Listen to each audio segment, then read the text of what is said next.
This is Susan Sun Nunamaker with sunisthefuture.net. Here we are at PV America East 2013 at Philadelphia Convention Center. And we are fortunate enough to have Mr. Rhone Resch, who's actually the President and CEO of SEIA. And this morning he was taking part in this wonderful power session that has a lot of wonderful insights from solar leaders. And we'd like to ask you, Ron, what you have learned or contributed, or what do you think that most people's challenges in this solar industry, and what do you foresee in the future? Yeah, well, thank you, Susan. I like the open-ended question. So, the session this morning was really looking forward and saying, what do we expect in 2013? What do we expect beyond that? And we were talking both about the potential for the market, but also some of the challenges we faced. And SEIA, the organization I run, is the National Trade Association for Solar. And so in that capacity, SEIA. We do all of the lobbying for solar, we do the market research for solar, the communications. We really unify the industry to speak with one voice. So we do all the advocacy both in Washington as well as at the state level. At the end of the day, when you think about the solar industry, all of these companies, all of their business models are dependent upon policy. So without advancing policy, the solar market doesn't grow. So a big part of what we talked about this morning was what kinds of policies do we need to grow the industry. We need to protect the renewable portfolios and standards at the state level. We need to protect and expand net metering. We need to make sure the investment tax credit remains in place. We need to improve financing. All of these issues, which frankly make doing business in the solar industry not only easier, but more cost effective. Oh, I've got a question for net metering. That would be a wonderful policy to approach from when the solar was around 0.3% of the overall energy market. Yeah. But if it goes beyond that, such as 10, 15, 20, oh my goodness, what about above 20%? What do you think our direction for the future would be then? Yeah, all right, so here's the challenge, right? Solar is the most abundant energy resource we have, not only in the country, but in the world. By far, no questions asked, yet it only generates 0.3%, as you pointed out, of our electricity today. Some states get 1%, some states like Hawaii get up to 3%, and in Germany it's even higher, it'll be 5% this year. But the problem is, as you go solar, and I go solar, and other businesses go solar, we're using less electricity. So as you can imagine, utilities don't really want us to use less electricity. That's how they make their money. So what happens is this policy called net metering, which allows you to sell the extra electricity from your home back into the grid, really provides what we call market access. It allows you to compete in the electricity marketplace by just selling the extra product that you have. Well, utilities don't like that. And so we've seen in California the last couple of years, utilities have been in direct opposition to the work that we've been doing on net metering. So we've had to, frankly, do battle in the sense of trying to pass legislation, or in this case regulation, that would extend and expand net metering.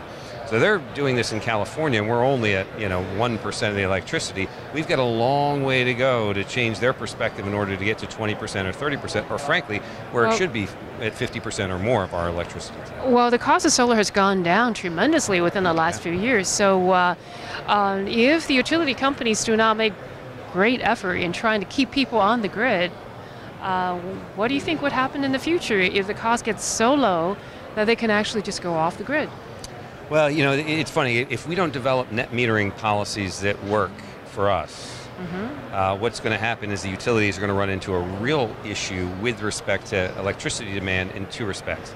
Because what's going to happen within 5 years is that we're going to have a cheap, abundant source of storage, and at that point you don't need net metering. You're not selling back to the grid, you're keeping all your electricity in storage and then using it at nighttime. Right. So the utility effectively gets shut out very quickly.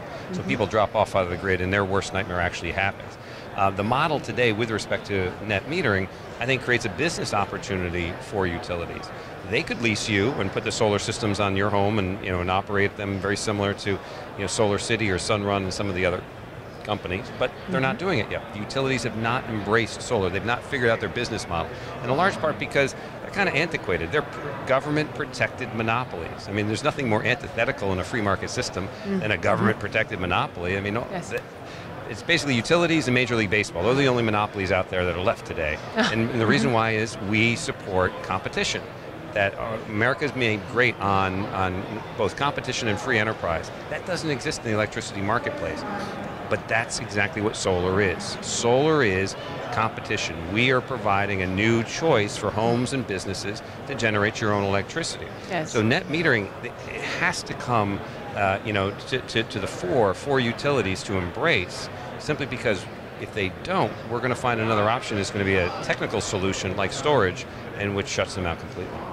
Ah, yes, and ideally, I mean, utility has been great for all of us for a long time. Ideally, it would be much more stable for people, general public as a whole, to be connected to the grid. Yeah. So, what do you think of the idea of the feed-in tariff? That's been very successfully implemented in a lot of other countries, such as Germany. A feed-in tariff, when structured properly, is very effective. Its design is elegant. It's an output-based policy mechanism, so it works. It works extremely well. It can superheat markets if you're not careful, as we saw in Spain, and then they go up and then they crash down. It's a policy failure. Germany is a good sustainable market that they've been able to create. In the United States, we've done them at the municipal level in Gainesville. Yes, we've done them at the state level in not only Vermont, but there's also Hawaii feed-in tariff right in a few other states, Washington, California, Hawaii. And so they can work extremely well when designed properly. The difficulty we have in the United States is you can't do a federal feed-in tariff all that easily, because retail electricity rates are set at the state level, not by the federal government. And so if the federal government were to come in and say, okay, you must pay each homeowner 25 cents a kilowatt hour for the electricity they generate, you have real state rights issues, and as you can imagine, the federal issues around those are very complicated. The utilities, of course, will oppose it outright, and frankly, I think it's important for us to continue to pursue as a policy mechanism, but on a state-by-state basis. Yes, and what would you recommend for various state individuals within the states, such as Florida or North Dakota, and a lot of other states who would like to see more effective policy implemented? Yeah. What would you recommend? How do you think they should go about? What's interesting, both of those states you used are very rich in energy, in the sense of, the Gulf Coast offers a tremendous resource in oil and gas for Florida. They should take some of that resource and the state royalty payments they receive and put it back into developing their own domestic resources in the form of feed-in tariffs or in the form of other incentives to develop their solar energy. North Dakota, same thing. With all of the fracking and all of the new oil production that they have, they should take those state royalties and put it back into developing their own solar energy resources. And there's so many more states like that. But the bottom line is states need to lead. They have great examples right now of what's occurred at the local level, what's occurred at the state level, and now it's a chance for a state like Florida, the Sunshine State, to step forward and create a statewide feed-in tariff. That would be great. And also, the emphasis this morning we heard in your sessions is collaboration is really important. Yeah. And we have seen a lot of different states when there's insufficient collaboration, we don't see effective policy getting through. So what would you recommend? How should they go about approaching this? Well, the first thing that the industry has to do, the solar industry has to do, is come together. And that's what SEIA does. We convene the industry as the National Trade Association to speak with one voice at the federal level or at the state level. So what companies need to do, if they're a company operating in the solar space, they have to join the trade association. They absolutely have to. This is the only way that we as an industry can be strong, that we can actually take on the utilities or oil and gas or whoever it happens to be. But more importantly, that we can, in a coordinated way, speak with one voice. So the first thing they need to do as an industry is join SEIA. The second thing they need to do is get active. Get active both in the activities that we do here at SEIA, but as well as kind of state and local lobbying activities. Getting to know their congressmen, getting actively involved in local and state politics in order to be able to be a voice in this. The problem we have today is everybody supports solar, but nobody really knows it exists, other than perhaps in California and these other places.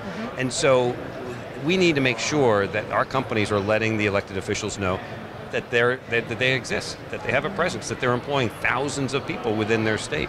And then we become a constituent and a very powerful voice in the debate. Well, to understand more about, let's say, SEIA in Florida, would they contact a particular branch of SEIA, or just simply SEIA, or? Well, in particular, the best place to start is with National SEIA. That's the organization I run, and our website is just seia.org. We've got a tremendous amount of information in there about policy, what's happening at the state level, what's happening at the federal level, research papers on markets, on the largest users of solar, all sorts of different information, as well as model power purchase agreements and a lot of we call them community documents developed by some of the best attorneys in the industry, but making them available for the industry to use widely. Oh, great! This is really good. SEIA.com. .org. Oh, yes. Okay. And also, last but not least, we recently have just heard on last Friday, Secretary Chu, Steven Chu, has decided not to continue on with the second term as a U.S. Department of Energy Secretary. Yeah. But what are your thoughts on Secretary Chu's last 4 years of tenure? And we'd like to hear some of.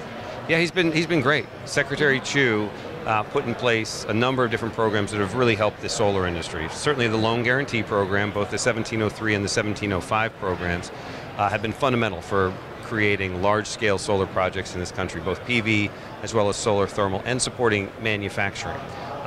The Sunshot Initiative, another incredibly important research and development initiative, but it doesn't focus just on technology. It focuses also on the soft costs and permitting and policy and some of the other issues that are also helping to drive down costs. Because at the end of the day, PV panels have come down by 50% in the last 2 years. Fantastic. The biggest improvements we can make are on the soft costs, the balance of systems, as well as the permitting and some of the other kind of local issues. And DOE is doing a great job on that. But the bottom line is Secretary Chu, I think, has really brought science and a focus back, kind of to the Department of Energy, and in particular into renewable energy and solar, that has instituted a whole new mindset within that agency that will carry on as a legacy after he leaves. Fantastic. Well, we really appreciate his 4 years of tenure. Yeah, absolutely. And is there anything else you'd like to tell our viewers out there? Well, I think that... About anything under the sun. Anything under the sun.